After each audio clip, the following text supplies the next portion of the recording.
Ove godine ne idemo u Grčku zbog poskupljenja takse koje će nas sada koštati koliko i letovanje za celu porodicu. Ovakve komentare dobijamo svakodnevno nakon dezinformacije o poskupljenju takse koje su proširili neki mediji, pa smo odlučili da vam još jednom pojasnimo da zbog poskupljenja ne morate odlagati letovanje jer se cena takse gotovo nije ni povećala, odnosno za svega 50 centi po danu. Prva dezinformacija je da taksa iznosi 8 eura, a zapravo je sa 1,5 poskupela na 2 eura.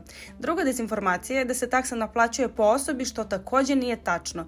Taksa se naplaćuje na nivou smeštajne jedinice i ne plaća svaki gost zasebno. Uzmimo primjer četvoročlane porodice koja letuje u Grčkoj 10 dana. Do sada njihova taksa iznosila je 15 eura za 10 noći, a sada će sa poskupljenjem iznositi 20 eura za 10 noći. Čak polovina vlasnika smeštaja u Grčkoj taksu ne naplaćuje zasebno, tako da možete bez straha planirati svoje letovanje kao i do sada. U opisu videa pogledajte detalje na koji način se naplaćuje ekološka taksa i koja je razlika u ceni za studije, apartmane, hotele i kuće.